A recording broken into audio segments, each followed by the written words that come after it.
देश में कोरोना के बढ़ते संक्रमण के बीच 31 मई तक पूरे देश में लॉकडाउन को बढ़ाने का फैसला किया गया है। गृह मंत्रालय ने लॉकडाउन को बढ़ाने के साथ ही गाइडलाइन जारी की है, जिसमें यह साफ कहा गया है कि देश भर में क्या खुलेगा और क्या बंद रहेगा। लॉकडाउन 4 को लेकर के केंद्रीय गृह मंत्रालय ने अपनी विस्तृत गाइडलाइन जारी कर दी है, जिसमें राज्यों को कई विशेष अधिकार दिए गए हैं। अब इस गाइडलाइन के मुताबिक राज्य सरकारें ये तय कर सकेंगी कि उनके शहर में दुकानें खुलेंगी या नहीं। जैसा कि प्रधानमंत्री नरेंद्र मोदी ने कहा था कि इस बार का लॉकडाउन नए रंग रूप वाला होगा, वैसे ही गृह मंत्रालय ने इस बार की गाइडलाइन जारी की है। रेलवे, मेट्रो, घरेलू और विदेशी उड़ानों पर रोक जारी रहेगी। Metro rail, school, college, hotel, restaurant लोगों के लिए बंद रहेंगे, लेकिन रेस्टोरेंट से होम डिलीवरी की इजाजत दे दी गई है। इस लिहाज से मिठाई की दुकानें भी खुलेंगी, लेकिन वहां खाने की इजाजत नहीं होगी। सिनेमा हॉल और शॉपिंग मॉल बंद रहेंगे, लेकिन लगभग सारी दुकानें खुल जाएंगी। हालांकि इस पर अंतिम फैसला राज्य सरकारों को केंद्र से बातचीत के बाद करना होगा। यानी इन गाइडलाइंस में जान के साथ जहान की भी झलक है।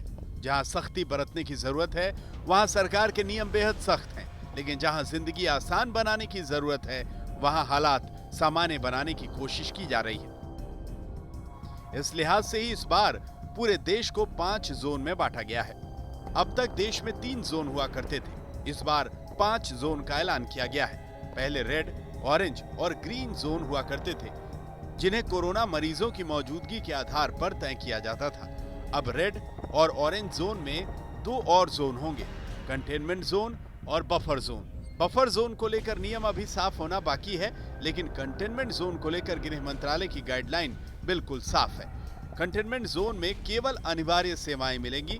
कंटेनमेंट जोन में आने जाने की पाबंदी होगी। कॉन्टैक्ट ट्रेसिंग, घर घर जाकर स्वास्थ्य जांच की जाएगी। केंद्र सरकार ने सभी जोन पर फैसला करने का अधिकार राज्यों पर छोड़ा है। नए रंग रूप वाले लॉकडाउन में राज्यों के बीच यात्री वाहन और बसें भी चलेंगी, लेकिन इनमें राज्यों के बीच आपसी सहमति जरूरी है। इससे पूरे देश में फंसे लोग अपनी अपनी मंजिल तक का सफर सड़क के रास्ते तय कर पाएंगे। स्टेडियम और स्पोर्ट्स कॉम्प्लेक्स खुलेंगे, लेकिन दर्शकों को वहां जाने की इजाजत नहीं होगी। जिम, स्विमिंग पूल बंद रहेंगे। सभी सार्वजनिक आयोजनों पर पाबंदी रहेगी और धार्मिक स्थल भी देश भर में बंद रहेंगे। वहीं शादी समारोह में 50 और अंतिम संस्कार में 20 लोगों को शामिल होने की इजाजत दी जाएगी। इस लिहाज से लॉकडाउन 4 में कमोबेश वैसी ही पाबंदियां हैं, लेकिन दुकान खोलने की रियायत को लेकर राज्य को ज्यादा अधिकार दिए गए हैं।